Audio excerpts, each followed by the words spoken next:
The call came 3 days before Christmas, while I was untangling a string of old lights that no longer worked properly.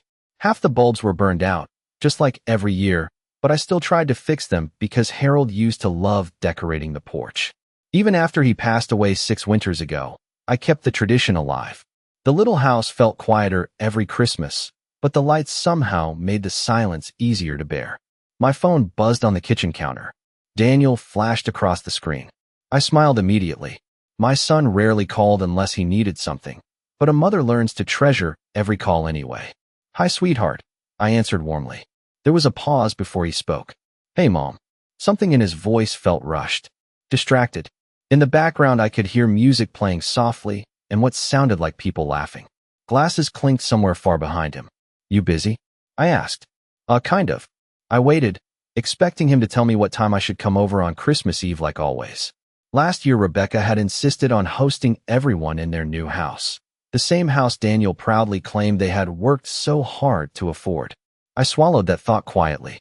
"Well," I said gently, "I already bought presents for the kids. Emma wanted that little baking set, remember?" Another silence. Longer this time. Then he cleared his throat. "Mom, actually, about Christmas." The knot in my stomach tightened instantly. "What about it?" "It's just, Rebecca's family is coming this year. Her parents, her sister, a few friends from her office." He exhaled hard. "The house is going to be really full." I stared at the blinking Christmas lights in my hands. "Oh," I whispered. "Yeah, and Rebecca thought maybe." He stopped again, lowering his voice. "Maybe this year isn't the best time." For a second, I genuinely didn't understand what he meant. Not the best time for what? Another painful pause. "For you to come." The words hit harder than shouting ever could. I didn't speak. I could hear laughter in the background again. Warm, joyful laughter from a Christmas gathering I apparently wasn't welcome at. Daniel rushed to fill the silence. "It's not personal, Mom. We just don't have enough space, and Rebecca's trying to impress some people from work. You understand, right? Impress some people." I looked around my tiny kitchen with its faded wallpaper and secondhand decorations. Suddenly I understood exactly what he meant. He was embarrassed by me. My son, the little boy I worked double shifts for, the boy whose college tuition I helped pay after Harold died, didn't want me sitting at his Christmas table because I no longer looked like someone worth showing off. "Oh," I repeated softly. "I see. You're not upset, are you?" The question almost made me laugh. Instead, I forced calm into my voice. "No, sweetheart. Of course not." "Good. We'll visit after the holidays sometime, okay?" "Of course." When the call ended, the house became painfully quiet again. I sat there for a long time staring at the bank notification on my tablet, the automatic mortgage payment scheduled for Daniel's house the next morning. For years I had been secretly helping them keep that beautiful house. And for the first time since setting up those payments, my fingers slowly hovered over the cancel button. I didn't press the cancel button that night. Not yet. Instead, I closed the tablet and sat quietly at the kitchen table while snow drifted softly outside the window. The old clock above the stove ticked louder than usual, filling the silence that Harold once filled so effortlessly. My husband used to say Christmas wasn't about perfect dinners or expensive decorations. It's about making people feel like they belong. He would tell Daniel every year when he was little. Back then, our tiny home was always crowded. Daniel would run through the hallway in Christmas pajamas while Harold burned cookies pretending he knew how to bake. We didn't have much money, but somehow those years felt rich in every way that mattered. After Harold died from the stroke, everything changed. The hospital bills came first, then the funeral costs, then the loneliness. I sold Harold's truck 2 months later because I couldn't afford to keep it. A year after that, I picked up extra bookkeeping work from home just to stay afloat.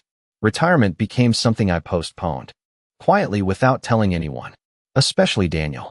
My son was already overwhelmed trying to build his own life. At least, that's what I kept telling myself.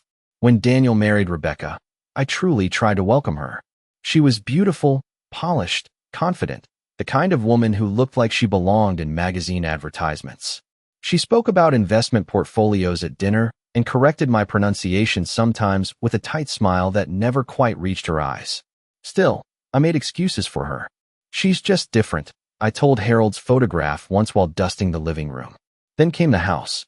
Daniel called me one evening, sounding both excited and terrified. "Mom, We found the perfect place, he said breathlessly. Good neighborhood, great schools for the kids, but honestly, I don't know if we can really afford it. I remember standing in this same kitchen holding the phone against my ear while staring at overdue electric bills. How short are you? I asked. There was hesitation before he answered. More than we expected. 3 weeks later, I quietly transferred most of my savings into their account. I told him it was part of Harold's old retirement fund. That wasn't entirely true. Some of it came from the money I had set aside for my own future, the small emergency cushion older people cling to because they know life becomes less forgiving with age. Daniel cried when I helped them close on the house. I swear I'll pay you back someday, he said. But I never expected him to. That's what mothers do. We give, even when it hurts. A year later, Daniel lost his management position during company layoffs. Rebecca's real estate business slowed down at the same time. They started falling behind on bills almost immediately. That was when the mortgage payments began. Quietly, secretly. Every month, I sent money directly through the online account Daniel once asked me to help organize. At first, it was temporary, just until they recovered. But temporary turned into 4 years. 4 years of skipped vacations. 4 years of cheap groceries. 4 years of pretending my old winter coat still kept me warm enough. And through all of it, I never once reminded my son what I was sacrificing for him. Because love isn't supposed to keep score. But sitting alone in my kitchen that night, hearing Daniel's voice echo in my head, maybe this year isn't the best time for you to come. For the first time, I wondered if love without respect eventually becomes permission to be forgotten. The hardest part about helping someone secretly is watching them slowly forget you were ever part of their survival. A week before Christmas, I drove past Daniel's neighborhood after finishing grocery shopping. Snow covered the sidewalks in soft white layers, and nearly every house glowed with expensive decorations. Giant wreaths hung from front doors. Inflatable snowmen swayed in icy front yards. The entire street looked like something from a holiday movie. Daniel's house stood out more than all the others. Warm golden lights wrapped around the roof. Large glass windows revealed a towering Christmas tree decorated in silver and gold ribbons. 2 luxury SUVs sat in the driveway, both spotless despite the weather. I parked quietly across the street for a moment longer than I should have. The house looked beautiful. It also looked nothing like the life I was living to help maintain it. My heater barely worked anymore. I kept blankets in every room to save money on electricity during winter nights. The washing machine rattled loudly whenever I used it, but repairing it wasn't in my budget this year. Still, every month, the mortgage payment for Daniel's house was always sent on time. I watched Rebecca step outside carrying shopping bags from expensive stores. She laughed into her phone while balancing coffee in one hand and designer packages in the other. Even from across the street, she looked confident, comfortable, successful.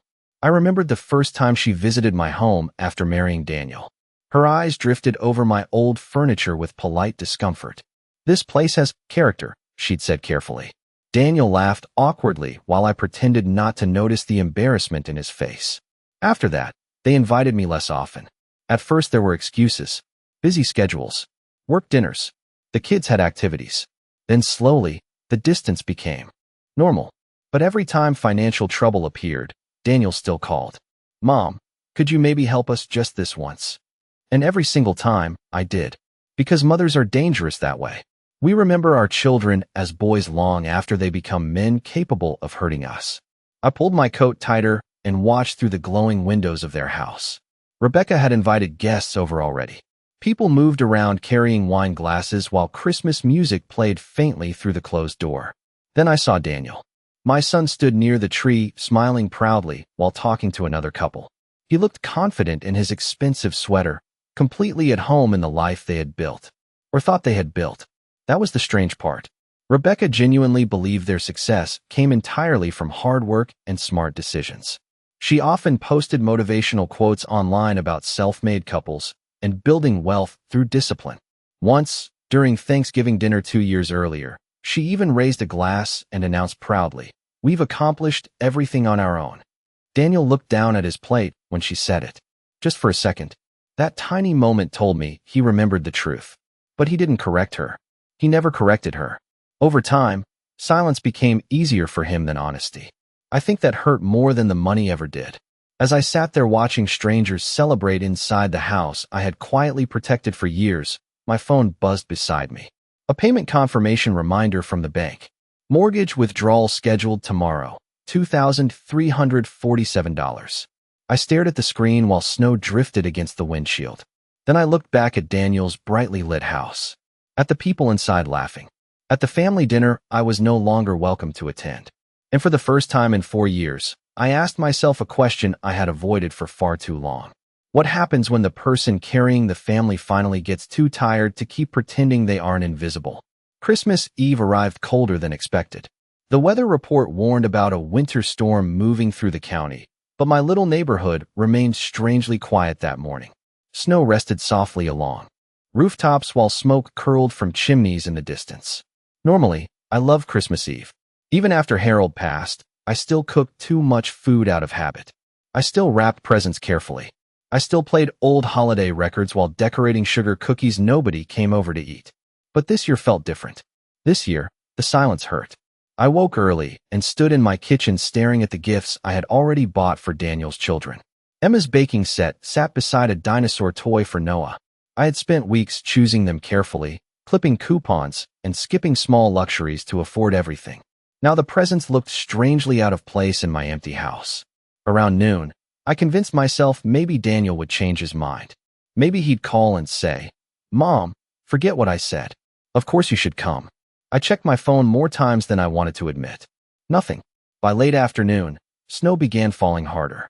I turned on the television mostly to fill the silence while soup simmered untouched on the stove. Every commercial showed smiling families gathered around fireplaces, laughing together beneath glowing Christmas trees. I muted the TV eventually. At 6:30, my phone finally rang. Daniel. My heart lifted before I could stop it. "Hi, sweetheart," I answered quickly. "Hey, Mom." His voice sounded distracted again. Behind him, I could hear loud music and conversations. Someone laughed nearby. For one foolish second, I thought he was calling to invite me after all. Instead, he said, "Listen, I just wanted to make sure you understood about tonight." The hope inside me collapsed quietly. "Yes," I said softly. I understood. Rebecca's parents got here early, and honestly the house is packed. Then, before he realized it, another voice spoke clearly in the background. "Rebecca, was that your mom again?" she asked sharply. I froze. Daniel lowered his voice immediately. "Yeah." There was muffled movement. Then Rebecca laughed lightly. "Good. Last thing we need tonight is awkward energy." The words punched the air from my lungs. Awkward energy. That was what I had become to them. Not Daniel's mother. Not the grandmother of their children. Just something embarrassing they didn't want ruining the atmosphere for guests. I don't think Daniel realized I heard her. He kept talking nervously. "Mom? You still there?" I swallowed hard before answering. "Yes." "You're okay, right?" Outside my kitchen window, snow covered the dark street in white silence. Inside, the little Christmas tree in the corner blinked softly beside untouched presents. And suddenly, something inside me shifted. Not anger. Not even sadness anymore. Just clarity. Years of sacrifices flashed through my mind like scattered photographs. The nights I skipped medication because money was tight. The canceled dental work. The old winter coat with the broken zipper. The mortgage payments sent month after month while they hosted parties in a house they proudly called theirs. And through all of it, I had asked for almost nothing in return. Just love. Just respect. Just a seat at the Christmas table. Instead, I had become awkward energy. Daniel was still speaking when I quietly interrupted him. "It's all right, sweetheart," I said calmly. "You should get back to your guests." "You sure?" "Yes." There was relief in his silence before he answered. "Okay, we'll talk after Christmas." Of course. The call ended. For a long moment, I simply sat there listening to the storm outside. Then slowly, I reached for my tablet resting on the kitchen counter. The bank app was still open from days earlier. Mortgage payment scheduled, pending. My finger hovered over the screen again. But this time, I didn't hesitate. The moment I pressed the cancel button, nothing dramatic happened. There was no thunder outside. No sudden wave of satisfaction. No feeling of revenge. Just a small notification across the screen. Scheduled payment canceled successfully. That was all. For years of secret sacrifices erased with a single quiet click. I stared at the screen for several seconds before locking the tablet and setting it gently on the counter. My hands were trembling slightly, though I couldn't tell if it was from fear, guilt, or relief. Maybe all three. Across the room, the Christmas tree blinked softly in the darkness. I suddenly realized I was crying. Not loud crying. Not the kind that breaks people apart. Just silent tears slipping down my face from a hurt too deep to make noise anymore. I sat there alone while the storm outside grew stronger. Wind rattled against the windows, and snow piled along the porch Harold once shoveled every winter without complaint. I missed him terribly in that moment. Harold would have known what to say. He always understood the difference between helping someone and allowing yourself to disappear for them. I could almost hear his voice beside me now. Linda, people only value sacrifices they're aware of. But I had hidden everything. The mortgage payments, the skipped meals, the second bookkeeping job I secretly kept after retirement age. I thought protecting Daniel from guilt was kindness. Maybe I was wrong. My phone buzzed suddenly on the table. A message from Emma. Merry Christmas, Grandma. Dad said you were busy tonight, but I miss you. A photo followed immediately after. Emma and Noah smiling beside the giant Christmas tree in matching pajamas. My chest tightened painfully. The children had no idea. They still loved me.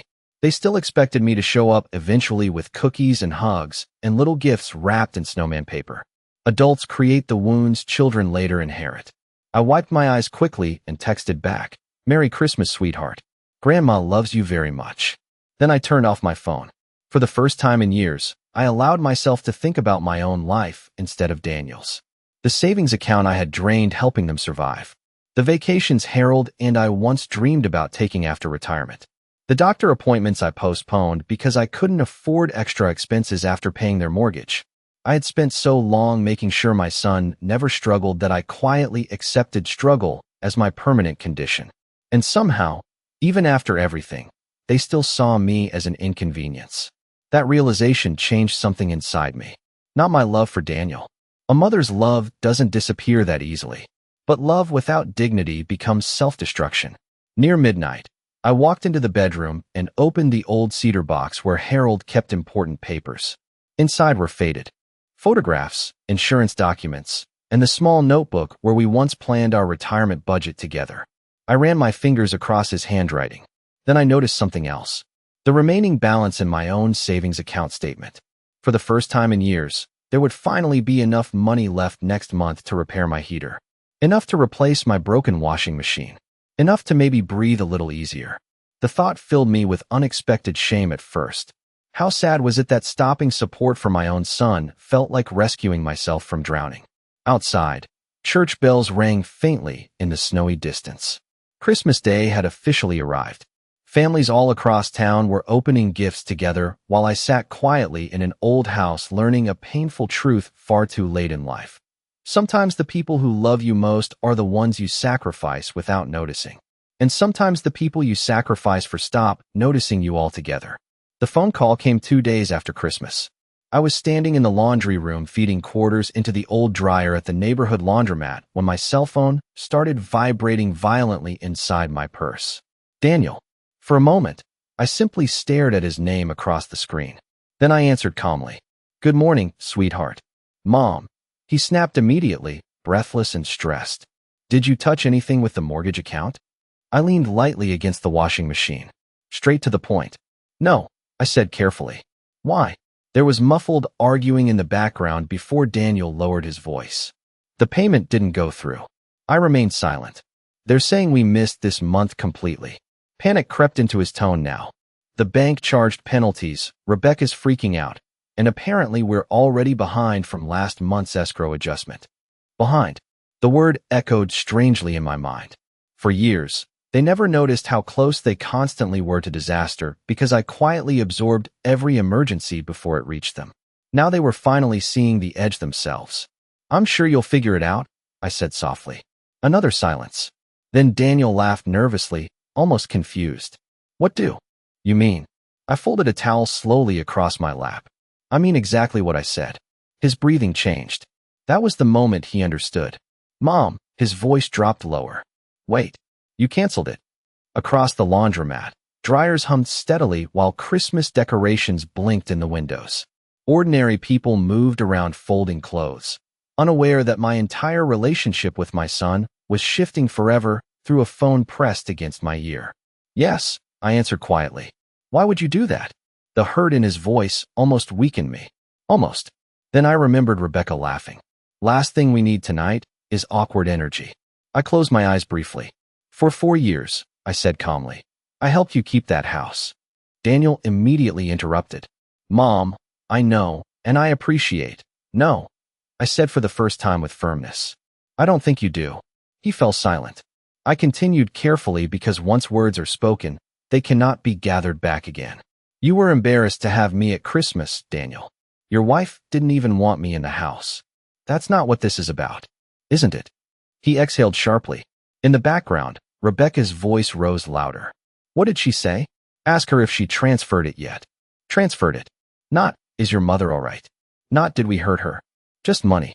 Daniel spoke again, frustration replacing panic now. Mom, we're under a lot of pressure right now. I nearly laughed at the irony. Pressure. At 70 years old, I spent winters choosing between groceries and medication while secretly protecting their lifestyle. But somehow they were the ones under pressure. I understand, I replied softly. Then why would you do this now? Because something inside me finally broke, I thought. Because love should not require humiliation. Because I am tired. But instead, I answered simply. Because I realized I was paying for a home where I wasn't welcome. The silence after that felt endless. Even Rebecca stopped talking in the background. Finally, Daniel whispered, Mom, his voice sounded smaller now. Younger somehow. Like the little boy who used to crawl into my lap after nightmares. Guilt twisted painfully inside me, but I forced myself not to retreat. This wasn't revenge. It was survival. I never wanted your money forever, Daniel said quietly. I know. Then why didn't you tell me things were this bad for you? I looked down at my cracked hands resting against warm, folded towels. Because mothers become experts at hiding pain from their children. Would it have changed anything? I asked gently. He didn't answer. And deep down, we both already knew why. 3 days later, Daniel showed up at my front door. It was nearly 8 at night, and snow covered the front steps in thick, uneven layers. I had just finished making tea when I heard heavy knocking echo through the house. Not polite knocking. Desperate knocking. When I opened the door, Daniel stood there without gloves, his coat dusted white with snowflakes. He looked exhausted. Dark circles sat beneath his eyes, and for the first time in years, he didn't resemble the confident man from the expensive Christmas parties. He looked scared. Mom, he breathed. I stepped aside quietly and let him in from the cold. The warmth of the house fogged his glasses instantly. He removed them shakily while glancing around the small living room he hadn't visited in months. Nothing had changed. Same faded couch. Same old photographs. Same tiny Christmas tree blinking softly in the corner. But now, for the first time, Daniel seemed to actually see the place. You still haven't fixed the heater? He asked automatically. I shrugged. It works enough. His eyes moved toward the old blanket folded beside my chair. Then toward the stack of unpaid medical envelopes sitting partially hidden near the kitchen counter. His expression changed slightly. Mom, he said quietly. I handed him a cup of tea before sitting across from him. For a moment, neither of us spoke. Finally, Daniel rubbed his face hard and exhaled. Rebecca didn't know, he admitted. I looked at him carefully. She didn't know what? That you were paying the mortgage. I said nothing. He laughed bitterly to himself. When I told her, she thought I was exaggerating. His voice sounded hollow now. Then I showed her the bank records. The room fell silent except for the ticking clock above the fireplace. I should have told her years ago, he whispered.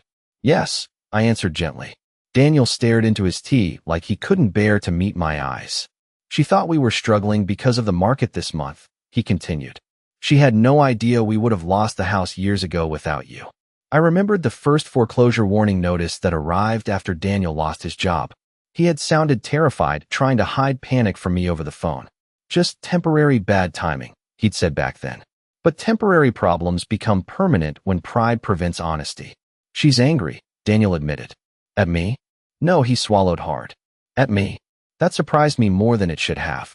Daniel leaned back slowly, exhaustion pouring from him now that the pretending had stopped. She asked me one question I couldn't answer. I waited quietly. She asked how I could let my 70-year-old mother carry our mortgage while we hosted dinner parties and remodeled the kitchen. The shame in his voice finally sounded real. Not embarrassment. Not inconvenience. Shame. I lowered my eyes toward my tea. I never wanted you humiliated, Daniel said softly. I just kept thinking I'd recover financially soon enough to handle it myself. But you didn't. No. The honesty between us felt painful but strangely clean, like opening windows inside a room that had been suffocating for years. Daniel looked around the house again. Then his eyes landed on Harold's photograph sitting near the bookshelf. Dad would hate me right now, wouldn't he? He whispered. That question broke something inside me far more deeply than the Christmas rejection ever had. Because suddenly I no longer saw the selfish adult who excluded me from Christmas dinner. I saw my little boy again. Flawed. Ashamed. Lost. I took a slow breath before answering. No, I said softly. But he'd be disappointed that you forgot what family is supposed to feel like. Daniel's eyes filled instantly. And for the first time since all of this began, my son finally cried. Daniel stayed longer that night than he had in years. The storm outside worsened steadily, covering the streets in thick ice and snow while the two of us sat quietly in the warm glow of the living room lamp. At some point, I reheated leftover soup, and without thinking, I placed crackers beside his bowl the same way I used to when he was a teenager. Some habits of motherhood never disappear. For a while, we talked about ordinary things. The children, work, the weather. It felt strangely fragile, like two people carefully stepping across frozen water afraid the ice might crack beneath them. Then Daniel finally asked the question sitting between us all evening. Are you going to help us anymore? He said it softly, almost ashamed of himself for asking. I looked down at my hands before answering. I don't know. That honesty hurt him more than anger would have. He leaned forward, elbows resting against his knees. We're trying to figure things out, he said quickly. Rebecca already canceled the vacation next month, and we're selling one of the SUVs. I can pick up consulting work on weekends if I need to. For the first time in years, I heard responsibility in his voice instead of expectation. Still, something inside me remained careful. Not cold, just tired. I never wanted you to fail, Daniel. I know. No, I continued gently. I don't think you do. He lowered his eyes immediately. I stood slowly and walked toward the bookshelf near Harold's photograph. Beside it sat an old wooden ornament Daniel made in elementary school, a crooked little Christmas star covered in faded glitter. I picked it up carefully. You made this when you were 8, I said quietly. Your teacher asked everyone to write what Christmas meant to them. Daniel stared at the ornament silently. You know what you wrote? I asked. He shook his head. I swallowed hard before reading the uneven childish handwriting carved across the back. Christmas means nobody gets left outside. The room went completely still. Daniel covered his mouth with his hand as emotion crashed across his face all at once. I forgot about that, he whispered. I know. Tears filled his eyes again, but this time he didn't hide them. I'm sorry, Mom. The words came out broken. Not polished. Not defensive. Real. For a long moment, neither of us moved. Then Daniel stood and crossed the room slowly before pulling me into a hug. My son hadn't hugged me like that since Harold's funeral. Tightly. Desperately. Like someone afraid they had already lost too much. I was ashamed, he admitted quietly against my shoulder. Not of you. Of myself. I closed my eyes. When Rebecca's family started becoming successful, when everyone around us had bigger homes and nicer things, I kept feeling like I was failing. His voice shook. And every time you helped us, it reminded me I couldn't provide on my own. I pulled back enough to look at him. So instead of feeling grateful, you pushed me away. His silence answered for him. Outside, snow hit the windows softly while the old house creaked against the winter wind. Finally, Daniel whispered the words I think I had needed to hear most. You deserved better from me. And strangely, hearing that mattered more than the mortgage money ever had. Not because it erased the pain. It didn't. Some wounds stay tender long after apologies arrive. But acknowledgement changes something inside grief. It allows healing to begin where silence once lived. Daniel glanced toward the unopened presents still sitting beneath my tiny tree. Emma cried Christmas morning, he admitted quietly. She kept asking why Grandma wasn't there. A lump formed instantly in my throat. She made you a drawing. I smiled sadly. Then Daniel reached into his coat pocket and unfolded a crumpled piece of paper carefully. A child's drawing. 3 stick figures holding hands beneath a Christmas tree.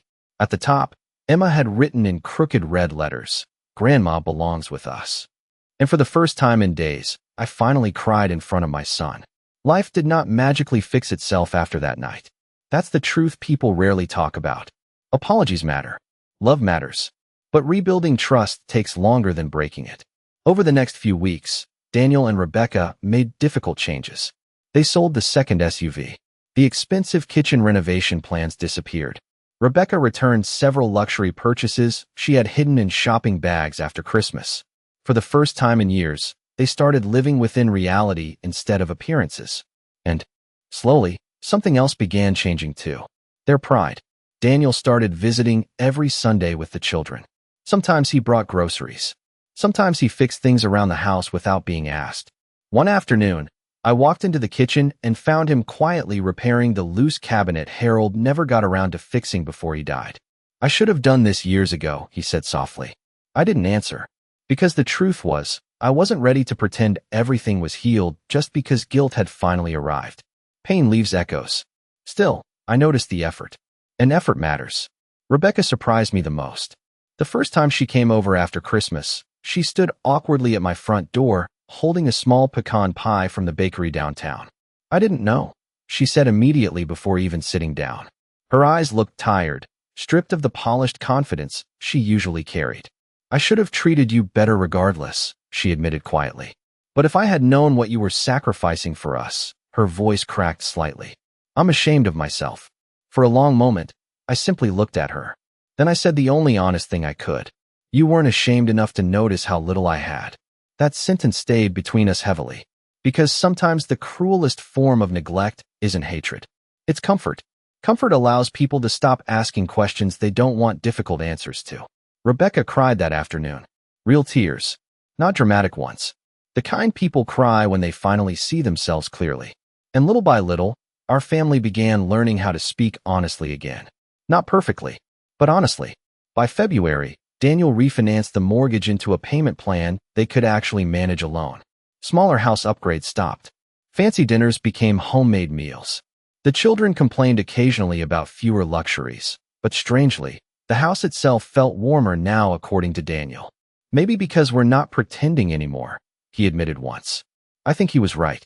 Then one snowy Sunday evening near the end of winter, Emma climbed into my lap while we baked cookies together. "Grandma," she whispered seriously, "Daddy says families are supposed to protect each other." I brushed flour from her little cheek and smiled softly. "Yes, sweetheart." She tilted her head. "So who protects grandmas?" The question hit every wounded corner of my heart at once. Across the kitchen, Daniel froze while unloading groceries. Rebecca lowered her eyes silently. And in that moment, I realized something important. Children notice everything adults try to hide. I kissed Emma gently on the forehead. "Sometimes," I answered carefully, "grandmas have to learn to protect themselves too." The room stayed quiet after that. Not uncomfortable quiet. Thoughtful quiet. The kind that changes people. Months later, Daniel asked if I would ever help with the mortgage again if things became difficult. I smiled sadly before shaking my head. "No, sweetheart." He nodded slowly. And for the first time, he truly understood that love and access are not the same thing. I still loved my son. I always will. But love should never require someone to shrink themselves into invisibility just to belong. That Christmas changed our family forever. Not because I canceled a mortgage payment, but because, after years of silence, I finally stopped paying for a place where I was treated like a stranger.